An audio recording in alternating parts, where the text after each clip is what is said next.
आइए बच्चों, आज आप सभी का स्वागत है मेरे चैनल अकाउंट्स ज्ञान बाय मीनू मैम में। मैं आप सभी के लिए लेके आई हूँ टंकन सेकंड अकाउंट सेकंड की कुछ क्वेश्चन। मैं आप सभी को समझाने जा रही हूँ लागत पत्र का नमूना। पहले बच्चों आप नमूना सीख लीजिए, उसके बाद क्वेश्चन सॉल्व करना। नमूने में आप बनाओगे पहले पार्टिकुलर्स,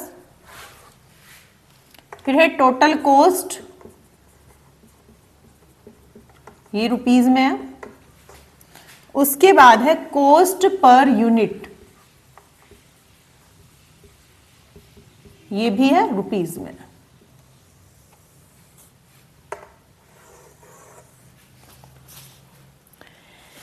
पहले क्या करते हैं बच्चों, इसमें हमारा आता है क्रय या रॉ मटेरियल कंज्यूम, जो हमने रॉ मटेरियल कंज्यूम किया है, जो रॉ मटेरियल मतलब कि कच्चा माल।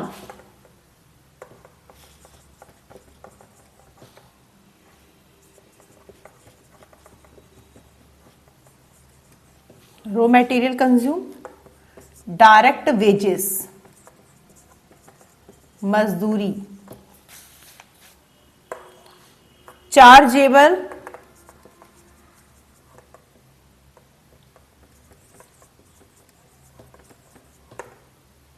और डायरेक्ट एक्सपेंसेस।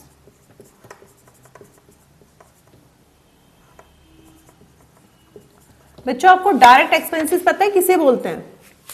डायरेक्ट एक्सपेंसेस होते हैं जैसे कि हमने ये किताब बनवाई है, फैक्ट्री में किताब बनी है, इस किताब के लिए पेपर हैं, इस पे जो ये लिखा हुआ है, इन सब के लिए जो खर्चे होते हैं उसे बोलते हैं डायरेक्ट खर्चे, प्रत्यक्ष व्यय। कुछ खर्चे होते हैं अप्रत्यक्ष, जो हमें दिखाई नहीं देते लेकिन इन सभी के लिए खर्चे किए जाते हैं। जैसे कि मशीनें हैं, मशीन में डालने के लिए ग्रीस भी चाहिए, उसकी रिपेयर के लिए कुछ सामान चाहिए, या उसकी रिपेयर करने वाला जो आएगा उसे पैसा देना है, वो सभी होते हैं हमारे अप्रत्यक्ष व्यय। कंपनी में हमने रखा हुआ है, कोई मैनेजर रखा है। मैनेजर क्यों रखा है?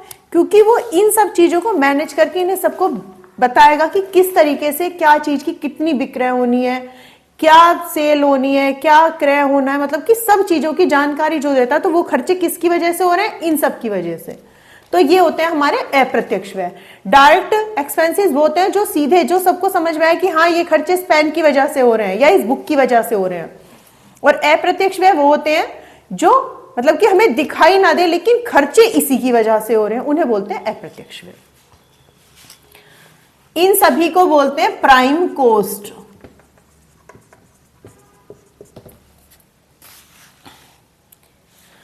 उसके बाद हमारे ऐड होते हैं ओपनिंग बैलेंस,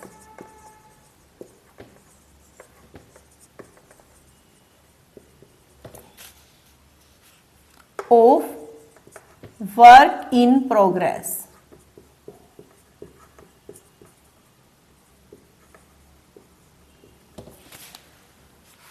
लेस होते हैं, माइनस जो किए जाते हैं, वह क्लोजिंग जो अंतिम रहती होते हैं। प्लस क्या होते हैं? प्रारंभिक रहतियां, और माइनस क्या होते हैं? अंतिम।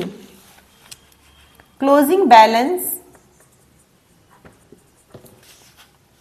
Of work in progress.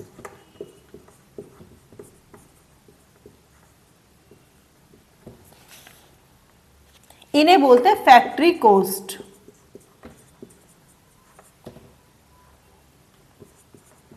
Factory cost भी बोल सकते हैं इन्हें, और इन्हें बोल सकते हैं कॉस्ट ऑफ प्रोडक्शन और कॉस्ट ऑफ प्रोडक्शन।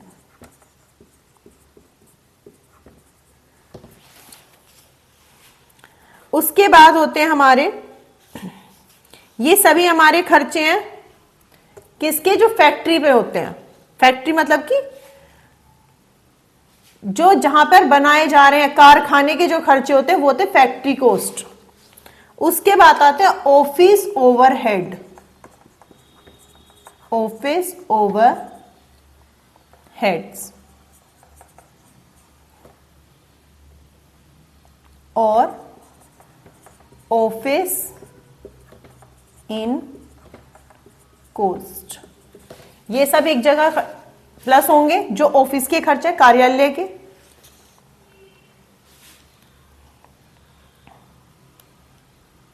इन्हें बोलते हैं office cost.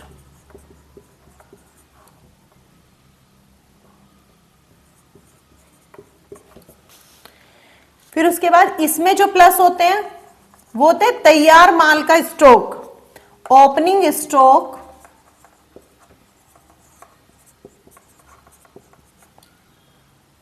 Of finished goods. Finished मतलब कि तैयार माल।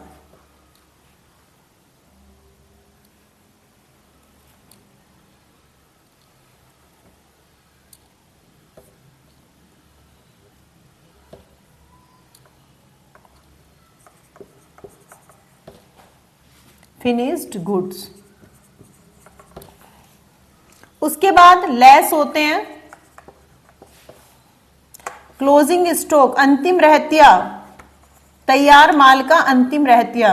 कई बार ऐसा आता है कि बच्चों आपको पता नहीं चलता कि क्या प्रारंभिक रहतिया और क्या अंतिम रहतिया है। यहां पर भी जैसे कि कच्चा माल लिखा हुआ होगा तो उसमें एक तारीख, जिसमें एक तारीख डली हुई हो वो तो होता है प्रारंभिक रहतिया, और जिसमें 30-31 तारीख डली हुई हो वो होती है हमारा अंतिम रहतिया। बिल्कुल ऐसे ही इसमें होता है, एक तारीख वाला होता है प्रारंभिक रहतिया और 31 तारीख वाला होता है अंतिम रहतिया। Stock of finished goods.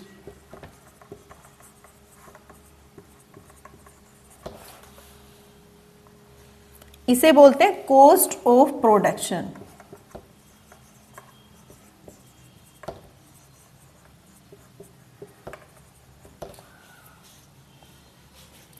उसके बाद है सेलिंग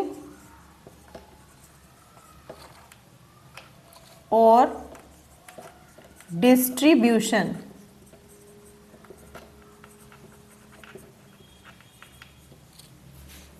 ओवरहेड्स।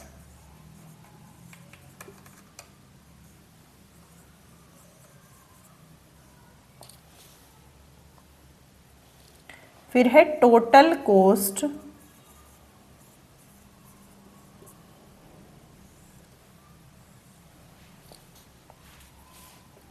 ऑफ सेल्स, और यहां पे आ जाता है हमारा नेट प्रॉफिट। जो हमारा होता है प्रॉफिट, नेट प्रॉफिट, और यहां पर नीचे आ जाती है सेल्स। सेल्स जो हमारी बिक्री की अमाउंट है वो यहां पर इन सबको प्लस और माइनस करके यहां पर आ जाती है। ये तो है इसका लागत पत्र का नमूना।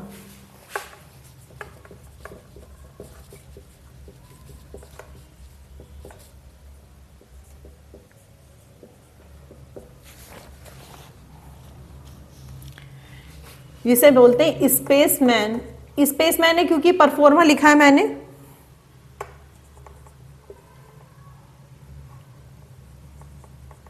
ऑफ कॉस्ट शीट, इसे बच्चों बोलते हैं कॉस्ट शीट। लागत चिट्ठा होता है हमारा, लागत पत्र।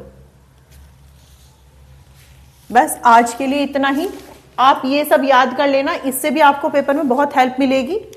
अगर आपको सिर्फ बस ये पता होना चाहिए कि कहां पर प्लस करना और कहां पर माइनस करना है। जो हमारा प्रारंभिक रहतिया है वो तो क्रय में से प्लस करना है, और जो हमारा अंतिम रहतिया है वो क्रय में से माइनस करना है।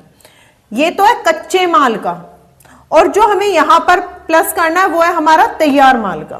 तैयार माल का रहतिया और तैयार माल का प्रारंभिक रहतिया और तैयार माल का अंतिम रहतिया।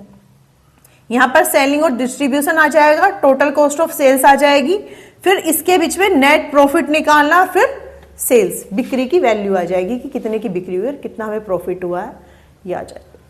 आज के लिए बस इतना ही। चैनल को लाइक करें, सब्सक्राइब करें, कमेंट करें। धन्यवाद।